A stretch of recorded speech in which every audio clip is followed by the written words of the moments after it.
누가복음 18장 31절에서 34절까지의 말씀을 봉독해 드리겠습니다. 예수께서 12제자를 데리시고 이르시되 보라 우리가 예루살렘으로 올라가노니 선지자들을 통하여 기록된 모든 것이 인자에게 응하리라. 인자가 이방인들에게 넘겨져 희롱을 당하고 음욕을 당하고 침뱉음을 당하겠으며 그들은 채찍질하고 그를 죽일 것이나 그는 3일 만에 살아나리라 하시되 제자들이 이것을 하나도 깨닫지 못하였으니 그 말씀이 감추었으므로 그들이 그 이르신 바를 알지 못하였더라. 아멘. 오늘 감추어진 비밀 그리고 드러난 생명에 대해서 말씀을 보려고 합니다. 여러분 성경을 오늘 읽으면서 원래 제가 하게 되면 43절까지 다 할까 이렇게 하다가 못했는데 제가 이 31절부터 43절을 보면서 감추었으므로 그들이 그 이르신 바를 알지 못하니라. 35절에 여리고에 가까이 가셨을 때에 한 맹인이 길가에 앉아. 말씀이 왜 이렇게 연결이 돼갈까? 말씀이 왜 이렇게 연결이 돼갈까? 주의 영은 왜 누가를 통해서 이 말씀을 이렇게 기록하도록 하셨을까? 이 맹인이 눈이 떠지면 앞에 있는 사건이 어떤 의미인지를 알겠죠.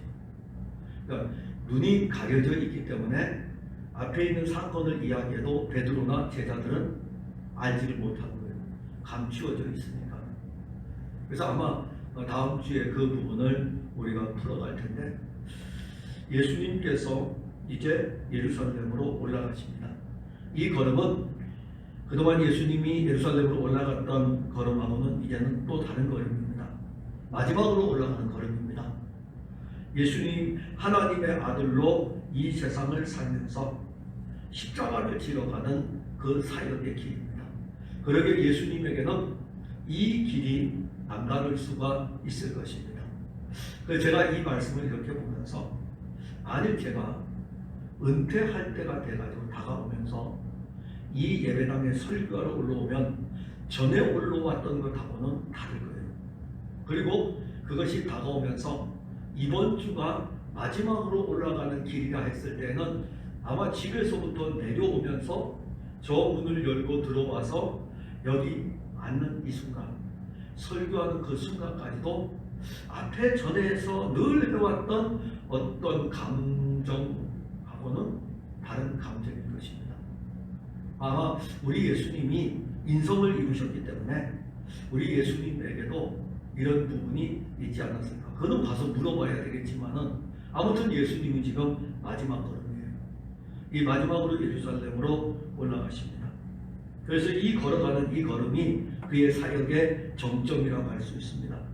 예수님께서 예루살렘으로 올라가실 때에 12제자를 데리고 가시면서 그들에게 감추어진 비밀을 말씀하십니다. 근데 곧 있을 거예요. 아니 뭐 몇 년 뒤에 일어날 비밀도 아니고 이제는 이 감추어졌다 이렇게 말씀하는데 감추어졌다? 근데 곧 드러나게 될 일입니다. 그러니까 감추어진 비밀이지만은 며칠 내로 곧 일어날 일이기도 합니다. 그래서 우리가 그 감추어진 그 말씀을 보려고 하는데 예수님이 예루살렘으로 올라가는 것은 선지자들의 예언을 이루기 위함입니다. 여기 오늘 31절에 보면 예수께서 12제자를 데리시고 이르시되 보라 이렇게 말씀합니다. 자, 제자들에게 지금 말씀하시면서 제자들과 함께 이렇게 쭉 왔거든요. 이 보라라는 이 단어가요 요한계시록에서는 많이 나와요. 보라, 보라, 보라, 보라. 자, 무엇을 지금 이 말씀의 의미 안에 담겨진 모든 것들을 다 보라 이겁니다. 그러면 정말 이 보라라는 이 말씀을 통해서 주님이 보게 하려고 하는 것은 예수님의 십자가와 예수님의 부활에 대한 사건입니다. 분명히 예루살렘으로 올라가는 예수님의 걸음에는 목적이 있습니다. 그걸 지금 제자들에게 보라는 것입니다. 보라. 내가 지금 이렇게 올라간다. 그러니까 보라 이겁니다. 그러니까 그들에게 다시 한번 중요하다는 것을 알려주는 의미이기도 합니다. 목적 있는 걸음. 근데 예수님은 이미 하늘 아버지로부터, 하나님 아버지로부터 이 세상에 올 때에 그분이 걸어오신 이 걸음이 목적 있는 걸음이었습니다. 목적 있는 걸음이었고, 그분이 살았던 생애의 33년의 삶이 목적 있는 걸음이었습니다. 그분은 오직 아버지의 뜻을 이루기 위한 걸음이었어요. 그리고 그분이 이 하늘에서부터 이 땅에 우리와 같은 인성, 육신을 입고 이 땅에 왔을 때에 그분의 이름에서도 그분의 삶의 목적이 거기에 담겨 있습니다. 아들을 낳으리니 이름을 예수라 하라. 바로 그 이름 안에 그분이 걸어갈 걸음의 목적이 있습니다.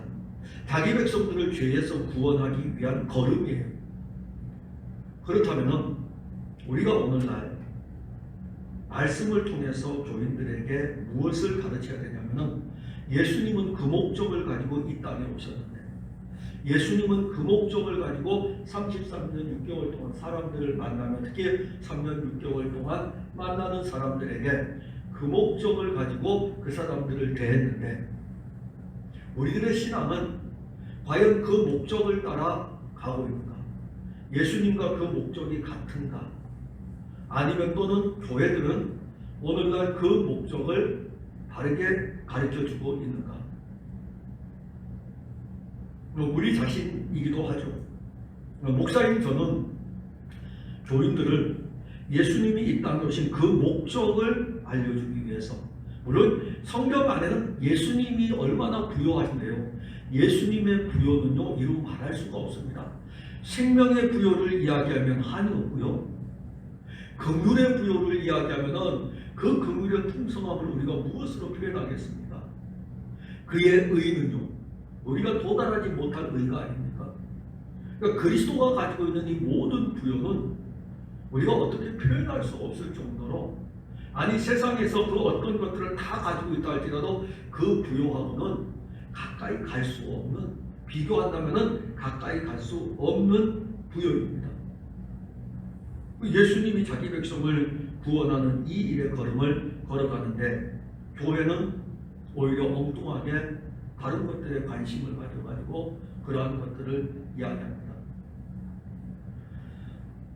우리가 앞서간 신앙의 선진들, 물론 구약의 선진들도 있지만 교회 역사에 수많은 신앙의 선진들을 보게 되면 늘 이 문제는 꼭 거론합니다. 죄에 대한 문제. 죄의 값은 사망이니까 사망에 대한 문제. 이 문제가, 그리고 그리스도와 어떻게 하면은 임마누엘, 그러니까 예수와 임마누엘이라는 이 두 개의 의미가 계속해서 그들 설교와 신학 사상 가운데 언급이 됩니다. 그렇다고 해서 그 시대의 모든 사람들이 다 그렇게 간 건 아니었어요. 그럴지라도 그 시대에 계속 나타나게 돼요.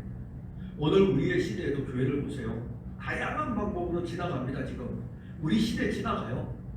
우리 시대 지나가지만은 우리 풍성한 교회에서는 예수 그리스도 외에 다른 것은 없고, 다른 교회에서는 예수 그리스도를 전하기도 하겠죠.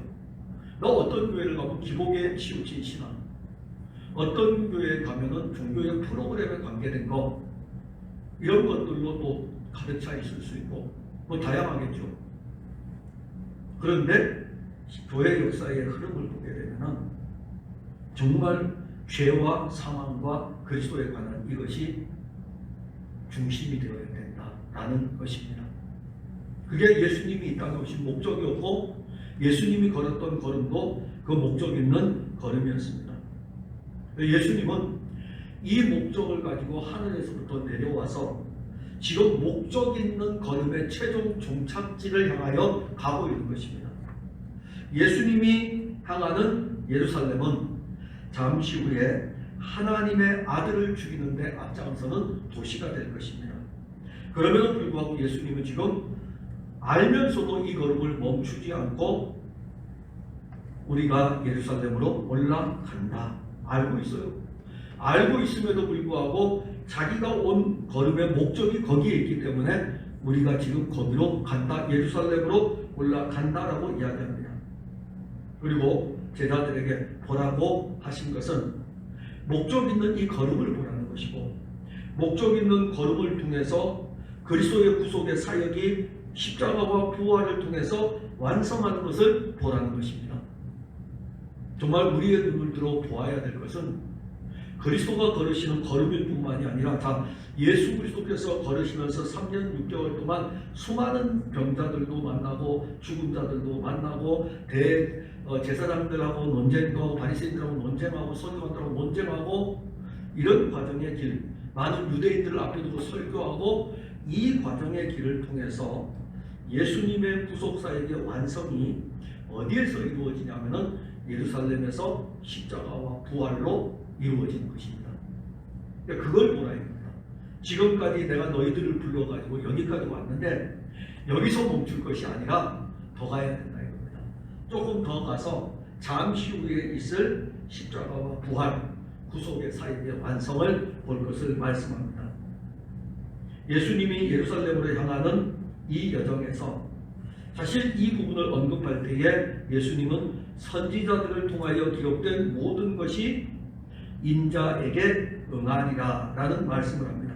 즉 구약의 선지자들을 통해서 예언된 이 말씀이 이루어질 것에 대해서, 즉 십자가와 인자가 고난을 받고 사흘 만에 살아날 것에 대한 이것은 하나님의 아들이 이 땅에 와서 자의적으로 이야기하는 것이 아니라 이미 하나님의 아들이 이 땅에 오기 전에 하나님의 아들이 와서 이런 사역을 할 것에 대해서 예언한 자들이 있었습니다. 그들이 바로 선지자들입니다. 예수님도 지금 선지자들을 통하여 기록된 모든 것이 이렇게 말씀하는 거예요. 그래서 선지서를 읽을 때마다 그 선지서를 통해서 이스라엘 백성들의 죄를 지적할 뿐만이 아니라 그 죄를 어떻게 여호와 하나님이 해결하시는 예언의 말씀을 볼 수 있어야 됩니다. 그래서 제가 오늘 새벽에 말씀을 나누면서 제가 이사야서를 좋아한다 그랬죠. 선지서의 글들 중에 이사야 선지자의 글을 제가 좋아하는데 제가 이사야 선지자의 글을 읽으면서 그 글에서 그리스도가 오셔서 고난을 당하시고 부활하실 것에 대한 말씀을 볼 수 있어야 돼요. 어디 있는데요? 어디 써 있는데요? 그래서 감추어져 있는 거예요. 감추어져 있는 것이 그리스도로 말미암아 드러나게 되는 것입니다. 그걸 풀어줘야 돼요. 왜냐하면 왜 하나님께서는 선지자들을 불러서 여호와 하나님의 말씀을 주었을까요? 그냥 이스라엘 백성들의 그때의 그 현상만 이야기하고요.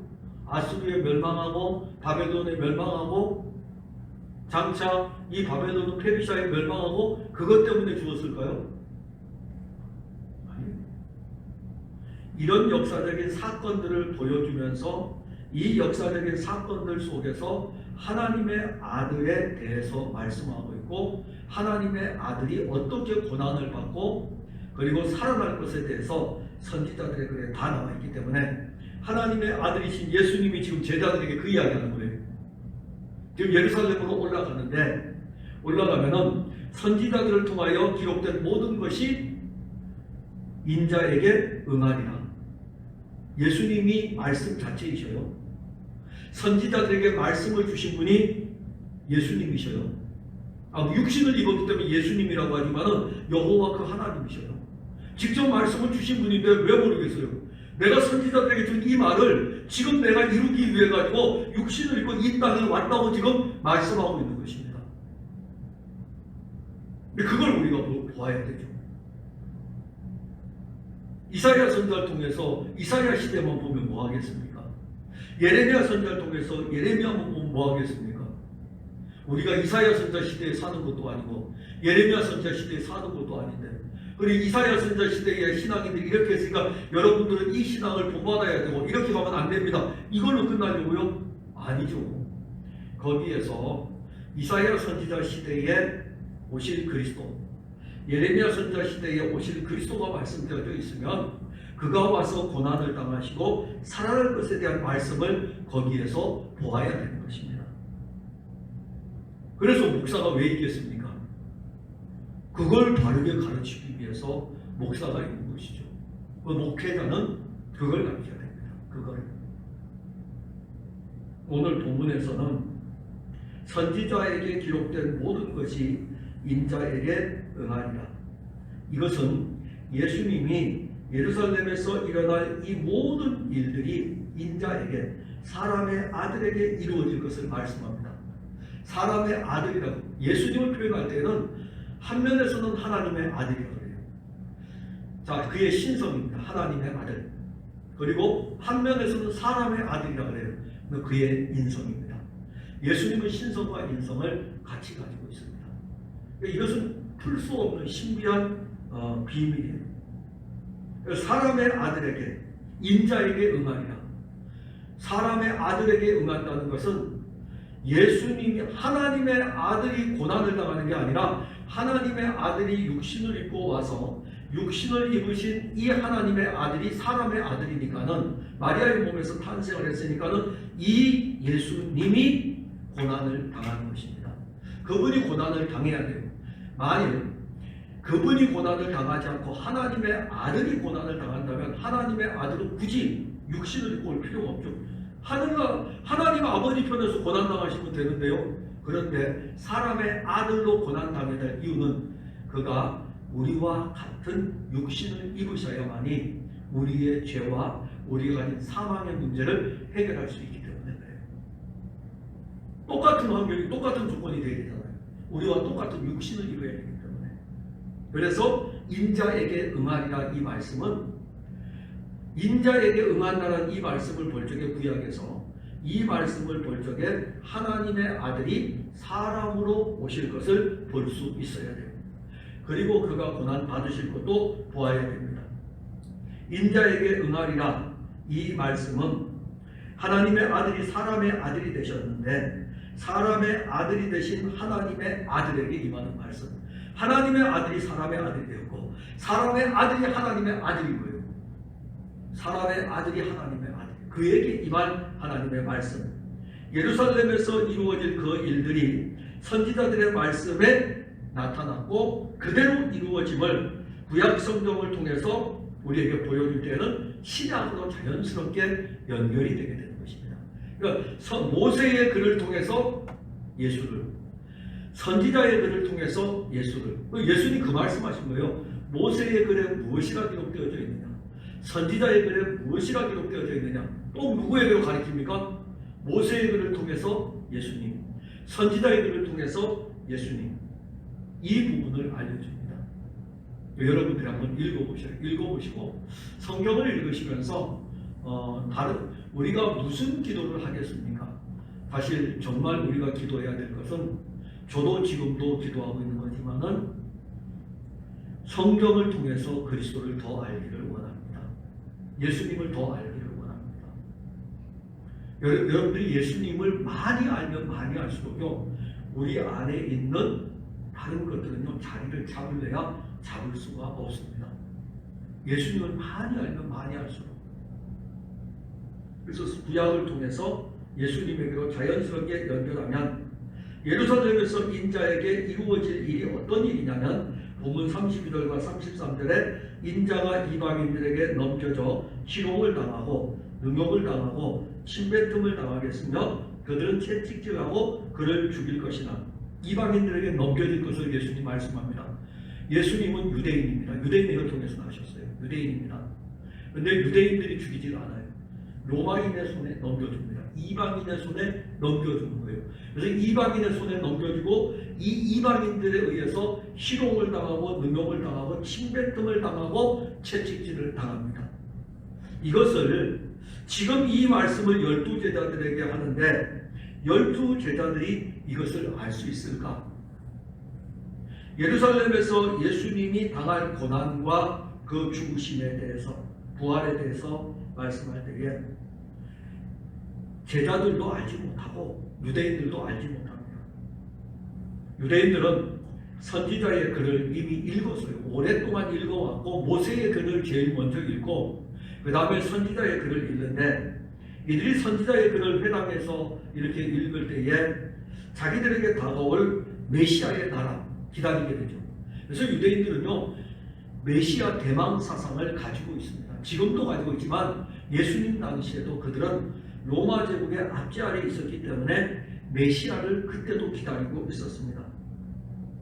근데 그들은 메시아는 기다렸지만은 메시아가 어떻게 고난을 당하고 메시아가 어떻게 죽음을 당할지에 대해서는 관심이 없어요. 왜냐하면 성경을 구약의 말씀을 그들이 해석할 때에 자기들의 형편에 맞게 자기들이 편집해서 해석하기 때문에 그럴 수밖에 없습니다. 정말 오늘날 무서운 신앙은 뭐냐 하면 성경을 자기 편집증으로 해석하는 거예요. 자기가 원하는 대로 해석해가지고 취사 선택하는 거죠. 오늘은 잡곡밥 선택할 수 있고 오늘은 보리밥 선택할 수 있고 자기가 읽다가 자기에게 취사 선택해서 받는 것입니다. 유대인들은 메시아는 기다렸지만 이 메시아가 고난당하고 죽임을 당한다는 것에 대해서는 알지를 못합니다. 우리의 신앙은 어떤 면에서 보면 유대인의 신앙에 머물고 있을지 모릅니다. 구약의 말씀을 읽으면서 여전히 수건으로 가린 채 그 말씀을 읽고 있을 수 있습니다. 그래서 우리 자신의 신앙을 살펴보아야 됩니다. 바울은 고린도교회 편지를 쓰면서 두 번째 편지 고린도후서 3장 14절 15절 16절에 그들의 마음이 완고하여 오늘까지도 구약을 읽을 때에 그 수건이 벗겨지지 아니하고 있으니 그 수건은 그리스도 안에서 없어지리라. 오늘까지 모세의 글을 읽을 때에 수건이 그 마음을 덮어도다. 그러나 언제든지 주께로 돌아가면 그 수건이 벗겨지리라. 모세의 글을 읽을 때에 수건이 계속 덮여 있어요. 덮여 있다는 것은 뭐냐 하면은 구약의 말씀을 모세의 글로만 계속 읽는 거예요. 그러니까 모세의 그 수건으로 덮여 있는 상태입니다. 이 수건이 벗겨져야 돼요.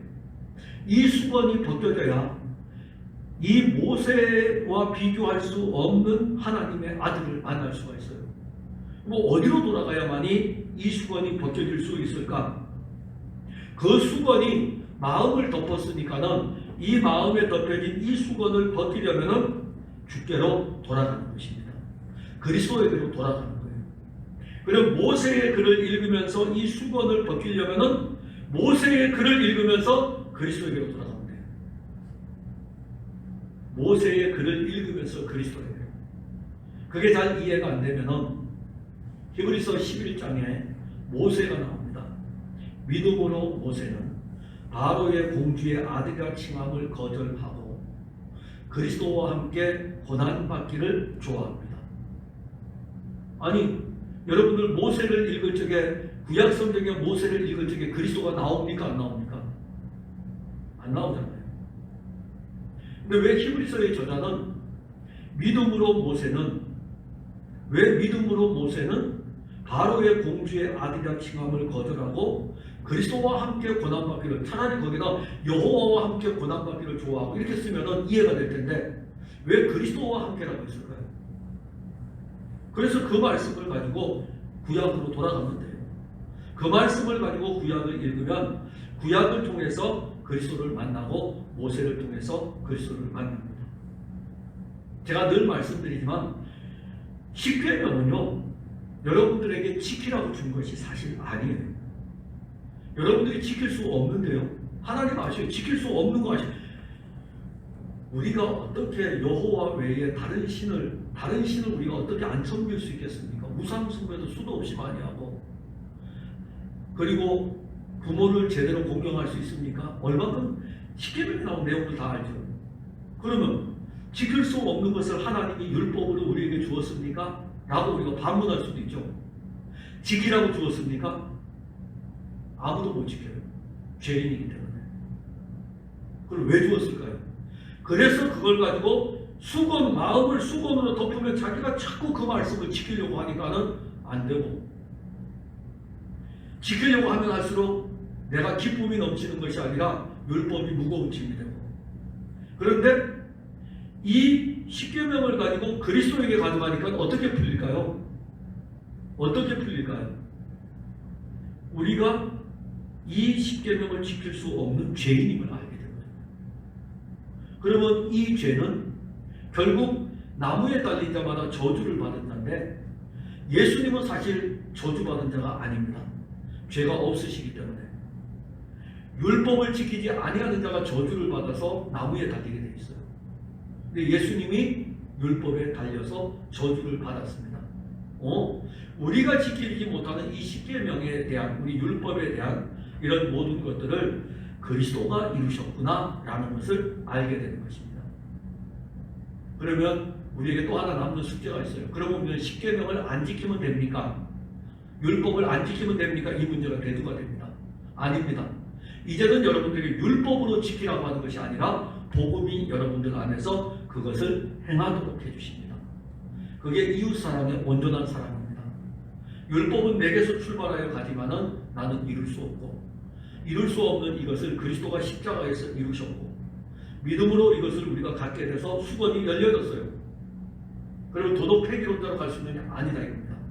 오히려 더 우리에게 요구되는 것은 사랑인데 어디까지 가게 되냐면은 여기를 치면 여기까지 주는 데까지 갑니다.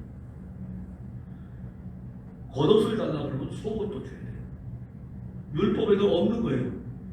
근데 그게 이루어집니까? 그렇죠. 율법으로 우리는 이룰 수 없어도 복음이신 그리스도가 우리 안에서 일하시면 겉옷을 달라 그러면 속옷도 줘요. 여기를 맞으면 여기도 내어줍니다. 근데 우리의 감정은 안 거예요. 그래서 여러분들이 가져가야 될 것은 오히려 율법으로 사는 것보다 복음으로 사는 게 사람이 더 풍성합니다. 율법도 사람이 많아요. 그런데 율법의 사랑보다 더 풍성한 게 복음의 사랑입니다. 예수 그리스도가 사랑 그 자체이십니다. 지금 제자들이 예수님이 하시는 말씀을 알아듣지를 못합니다. 그래서 본문 34절에 제자들이 이것을 하나도 깨닫지 못하였으니 그 말씀이 감추었으므로 그들이 그 이르신 바를 알지 못하였더라. 예수님이 예루살렘에서 고난을 받고 죽으시고 사흘 만에 살아나시는 일을 예루살렘으로 올라가는 여정에서 말씀하십니다. 그런데 이 뒤에 가게 되면 누가복음 22장 33절에 가게 되면 어떤 일이 벌어지냐면은 베드로가 이런 고백이 나옵니다. 예수님의 고난이 더 가까이 다가왔어요. 19장보다는 22장이 더 가까이 다가옵니다. 예루살렘으로 올라가는 일이고 22장은 십자가가 진짜 앞에 있는 사건이에요. 곧 이제 예수님이 겟세마네 동산에서 체포가 되는 그 현장 바로 앞의 시간입니다. 그때 베드로가 어떤 고백을 하냐면 주여 내가 주와 함께 오게도 죽는데도 가기를 각오하였나이다. 여전히 알지 못합니다. 어떻게 알아듣겠습니까? 지금 예수님께서 내가 지금 예루살렘으로 올라가게 되면 선지자들의 글이 내게 이루어지는데 어떻게 고난을 이방인의 손에 넘겨져서 희롱과 채찍질을 당하여 가지고 죽고 사흘 만에 살아날 것에 대해서 말씀인데 깨닫지를 못해요. 깨닫지를 못하는데 또 걸어서 예수님과 함께 같이 예루살렘에 들어갑니다. 예루살렘에 들어가서 예루살렘에서 활동하다가 이제 체포되기 바라는 겟세마네 동산을 가기 전에 예수님이 제자들에게 또 이야기해요. 내가 이제 죽으러 간다고 이야기하니까는 베드로가 하는 이야기가 주님 아닙니다. 주님이 오게 가도 우리는 같이 갈 것입니다. 주님이 죽는 데까지 가도 우리는 같이 갈 것입니다. 그렇게 이야기해요. 보지 못하는 거죠. 보지 못하는 거예요. 오늘날 이런 일들, 영적인 일들을 보지 못하고 자기 열심으로 죽기까지 따르겠다고 하는 사람들이 얼마나 많은지 모릅니다. 사실 우리 목회자들에게는 그런 게 있어요. 신학교 처음 들어갈 때는 부름받아 나서니 뭐 이 찬송 아주만 감정까지 넣어가지고 뜨겁게 부르요. 아골골자 빈들에도 복음 들고 가오리다. 근데 목회자가 되는 순간에 이제 목사 안수받고 그렇게 되면은 그때부터는 아골골자 빈들에도 이 찬송이 이제부터 안 부르기 시작해요. 주님, 저는 아니죠. 저는 시골교회 아니죠. 저는 조그만 개척교회 아니죠. 그게 죄송합니다. 우리 목회자들도 가질 수 있는 거예요. 여러분들 한때는 이러지 않았습니까? 주님, 여러분들 뜨거울 때는 내가 죽기까지 따라가겠습니다. 어디든지 가겠습니다. 했다가 어느 순간에 여러분들 스스로가 슬그머니 뒤로 빠지질 않습니까? 그게 우리의 모습이에요. 왜? 감추어진 이 비밀을 보지 못하기 때문에. 육신으로 고백하는 것. 베드로는 예수님이 하시는 이 말씀을 지금 알아들을 수가 없어요. 제자들도. 여전히 그들은 육신으로 지금 예수님을 계속 따라온 것입니다. 십자가를 앞에 두고 있는 이 사건 앞에서도 베드로는 그렇게 고백을 합니다. 그런데 이 육신이 얼마나 약한지 예수님이 체포되어 가서 대제사장의 뜰 앞에 있을 때에는 이것마저도 버려두고 예수님을 버리고 도망을 갑니다. 그러니 육신으로 어떻게 이 선지자들의 글을 이해할 수 있겠습니까? 선지자들의 글에 기록된 이 말씀을 예수님이 지금 하고 있는데 육신으로 이 선지자들의 글을 예수님을 통해서 이루신다는 것을 어떻게 알 수 있겠습니까? 33절에 그들은 채찍질하고 그를 죽일 것이나 그는 3일 만에 살아나리라. 이 선지자들의 글이 그리스도의 가장 중요한 사역 아닙니까? 십자가와 부활은 선지자들의 글을 통해서 이미 선포되었습니다. 이것을 믿지 않는 사람들이 누구입니까? 선지자의 글을 가장 잘 알고 있었던 유대인들입니다. 오히려 서기관들이 알지 못했어요. 바리새인들이 알지 못했습니다. 선지자들의 글에 그리스도가 고난을 당하시고 사흘 만에 살아날 것에 대해서 알지를 못했습니다. 예를 들어 가지고 요나의 물고기 표적이 나오면 선지자들의 글이잖아요. 요나 선지자의 글이잖아요. 그걸 읽으면 유대인들은 어떻게 받아들일까요? 오늘날의 기독교인들이 받아들이는 것과 거의 유사하게 받아들입니다. 어떻게 받아들일까요? 여러분, 사명을 주었는데 이 사명을 버리고 다른 데로 가면은 하나님이 여러분들을 끝까지 쫓아가서 여러분들을 집어삼킬 것입니다. 그러면 그때 여러분들은 그 물고기 뱃속에서 여러분들이 그 캄캄한 가운데서 기도하시면 여러분들을 사명의 장소에 주님이 보내실 것입니다. 이렇게 해석할 거 아니에요. 근데 예수님은 요나의 표적에 대해서 말씀하실 적에 그렇게 말씀하셨습니까? 십자가와 부활에 대해서 말씀했습니까? 내가 너희들에게 보여줄 표적은 요나의 표적밖에 없다. 요나가 밤낮 물고기 뱃속에 3일을 있었던 것 같이 인자도 그러할 것에 대해서 그 말씀 안 하셨으면요 선지자의 글을 읽으면서 요나의 표적을 보고서 십자가와 부활로 연결할 목회자는 없을 거예요. 예수님 그렇게 풀었어요. 예수님이 잘못 풀었습니까? 선지자 요나의 표적을 통해서 앞에 제가 했던 사명자들이 이렇게 가야 되는 이 방법으로 풀었습니까? 아니면 자신의 부활에 대해서, 고난과 부활에 대해서 풀었습니까? 그 표적이 무엇을 가리키느냐? 라고 했을 때의 그 이면에는 그리스도가 하실 일에 대해서 언급한 것입니다. 근데 이걸 어찌 알겠어요? 바리새인들이, 그러니까는 선지자의 글을 모르는 거죠.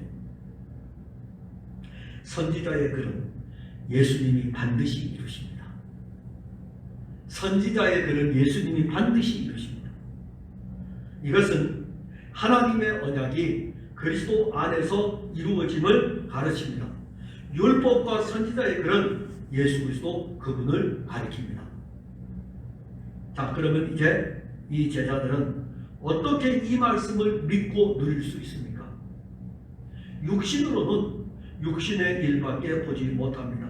만일 우리가 이 제자들도 그렇고 선지자의 글을 육신으로 읽으면 육신으로 끝납니다.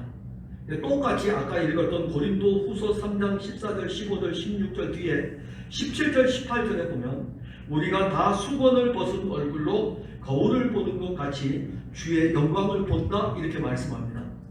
그와 같은 형상으로 변화하여 영광에서 영광으로 이르니 곧 주의 영으로 말미암음이니라.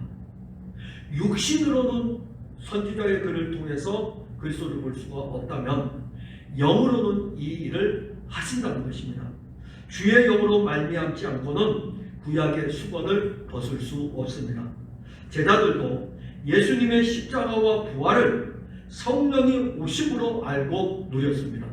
십자가의 현장도 그들이 있고 부활의 현장도 그들이 있지만 그 그들이 십자가와 부활을 그들 안에 실제로 이룬 것은 십자가와 부활은 밖에서 이루어졌잖아요. 밖에서 이루어졌는데 이 예수님의 죽으심과 예수님의 죽으심이 자기와 함께이고 예수님의 부활하심이 자기와 함께인 것은 성령으로 말미암아 그들 안에 이루어진 일입니다.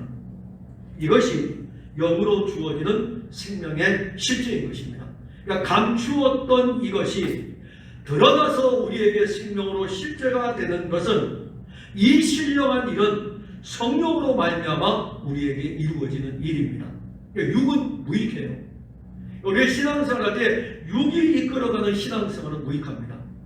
영이 이끌어가는 신앙생활이 돼요. 영이 이끌어가는 하나님의 거룩한 영이 이끌어가는 신앙생활이 돼야 되고 하나님의 거룩한 영이 이끌어가는 신앙생활이 되면 예수 그리스도가 더욱더 풍성하게 되고 하나님의 영이 이끌어가는 신앙생활이 되게 되면은 우리가 여기 오늘 베드로나 제자들처럼 감추었던 것이 아니라 이제는 감추었던 이 비밀이 드러나서 그의 영으로 우리 안에 선물로 그냥 다 주어진 것입니다. 이것이 과연 어렵겠느냐? 예, 저는 지금 저도 그렇고 여러분들도 그렇고 이해의 측면에서 접근을 계속하면은 항상 어려울 거예요. 그래서 우리에게는 기도하면서 알아지기를 원하고 누려지기를 원하고 그의 영이 우리 안에서 일하기를 원하고 이것을 많이 구해야 됩니다. 그게 바로 하나님의 나라와 하나님의 의를 구하는 것입니다. 그러니까 막연하게 하나님의 나라가 무엇이죠? 하나님의 의가 무엇이죠? 하나님의 의는 예수 그리스도, 하나님의 나라는 그리스도가 우리 안에서 다스리는 것. 그러면 그 나라와 그 의는 그 나라와 그 의를 구하라고 했으니까 주의 영으로 말미암아 우리 안에 이루어지기를 구하면요, 참 놀라운 것은 여러분들이 신학교를 안 다녀도 이 성경을 통해서 그리스도를 더 깊이 알게 됩니다. 그게 될까요? 라고 저한테 묻지 마시고 하나님의 영이 기록했기 때문에 하나님의 영이 여러분들 안에 일하실 것입니다.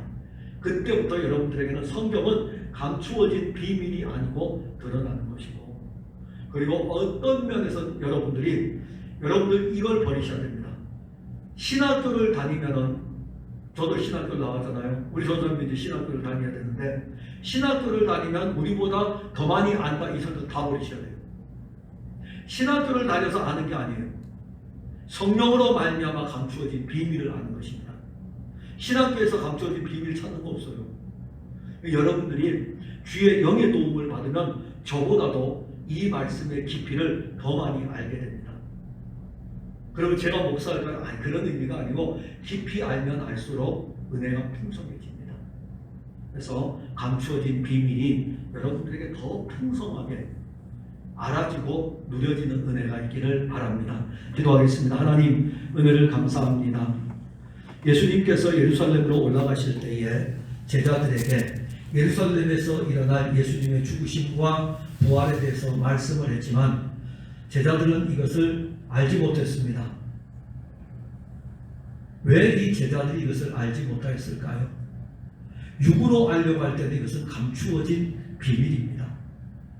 그러나 후에 제자들이 주의 영을 받았을 때에 이 감추어진 이 비밀이 그들 안에 실제가 되었고 그들로부터 나타나게 되었습니다. 성령이 우리 가운데 함께 하셔서 저희들이 성경을 읽을 때에, 말씀을 들을 때에 이 말씀과 함께 하시는 주의 영의 놀라운 은혜를 알아 그리스도를 더 깊이 알고 그리스도를 더 많이 먹고 그리스도를 더 많이 누리는 은혜로 이끌어 주시기를 원합니다. 세상 그 어떤 것보다도 예수가 좋고 예수를 만끽하고 예수를 누리는 즐거움으로 나아가도록 도와주옵소서. 예수님 이름으로 기도하옵나이다. 아멘. 84장 찬송 부르시겠습니다.